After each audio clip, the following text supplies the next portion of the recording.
வணக்கம் ஐயா. வணக்கம். சொல்லுங்க. எதற்கும் அஞ்சா ஞானியடா, நான் பிறந்தது மதுரை தேனியடா.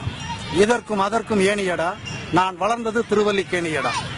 என்னை அறிந்தவர் கோடியடா, நான் வாழ்வது தெருக்கோடியடா. சென்னை புண்ணிய பூமியடா, நான் வாழ்ந்திடும் புதிய சாமியடா. மடங்களை துறந்த தெருவாசி, நான் மதங்களை கடந்த சன்னியாசி. சுகங்களை மறந்த பரதேசி, நான் மதிப்பவர் கழிப்பேன் அருளாசி.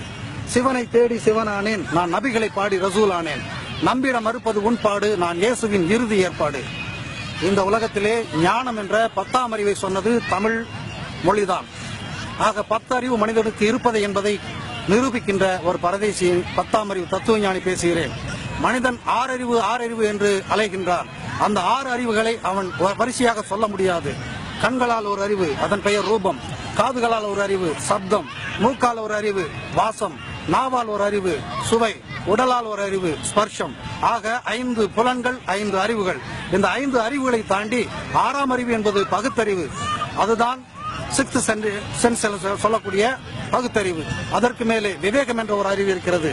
அதற்கு மேலே சித்தம் என்ற ஒரு அறிவு இருக்கு. இந்த சித்தம் என்ற அறிவை பெற்றவர்கள் தான் சித்தர்கள். யோகம் என்ற ஒரு அறிவு இருக்கிறது. யோகம் என்ற அறிவை பெற்றவர்கள் யோகிகள். ஞானம் என்ற ஒரு அறிவும் இருக்கிறது, ஞானிகள். மெய்ஞானம் காண மனமில்லா மாந்தரே, பொய்யான உலகினில் பொருள் தேடி அலைவதோ. வந்தோறும் வாழ்ந்தோறும் பொருளோடா வந்தார்கள், இடைக்கால நிலையில் இது என்ன கதியோ என்று உலகத்தை ஞானத்தின் பக்கம் திருப்புகின்ற ஞானிகள். 10ஆம் அறிவை சொன்ன ஞானி கூட தமிழ் மண்ணில் தான் பிறந்திருக்கிறார். தமிழ் மொழிதான் உயர்ந்த மொழி, உலகத்தினுடைய ஆதி மொழி. இந்த வாய்ப்பளித்த உங்களுக்கு அனைவருக்கும் வாழ்த்துக்களை சொல்லுகிறேன். நன்றி. நன்றி.